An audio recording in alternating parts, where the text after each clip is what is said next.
National Security Council. I have spoken to the president about Eden Alexander, and he's made it very clear to our national security plan. I don't have any updates to share, but it's a very important matter, and certainly we can check in. Sure. Hi. How concerned is the president that a federal judge could hold a Trump administration official in contempt of court for defying deportation orders? We are complying with all court orders. So I see what you're trying to do there with that question, but we're very confident that every action taken by this administration is within the confines of the law, and we continue to comply with the court's orders. And you have seen that, and the president made that clear yesterday in the Oval Office with President Bukele. Sure. Thanks, Tara. Could you, just going back to El Salvador, could you just explain to us a little bit more about the legal basis on which you may be able to send US citizens to prison there? I know you said that President Trump is looking at it, but can you explain to us a little bit more about how that might be possible? We're looking at it, and when I have more for you to share, I certainly will. Sure.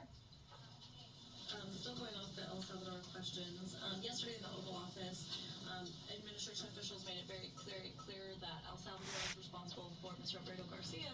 Yet El Salvador's president said we're not going to do anything with him. So my question is, who is responsible for this man and where he's going to end up? Well, first of all, President Bukele said that he is not going to smuggle a foreign terrorist back into the United States of America, as many in this room in the Democrat Party seemingly want him to do. Abrego Garcia was a foreign terrorist. He is an MS-13 gang member. He was engaged in human trafficking. He illegally came into our country.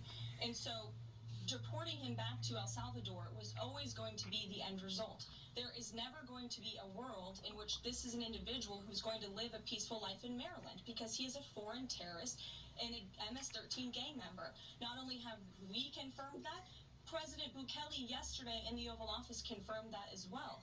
So he went back to his home country, where he will face consequences for his gang affiliation and his engagement in human trafficking. I'm not sure what is so difficult about this for everyone in the media to understand, and it's appalling, truly appalling, that there has been so much time covering this alleged human trafficker and this gang member, MS-13 gang member. It's truly striking to me. Karen.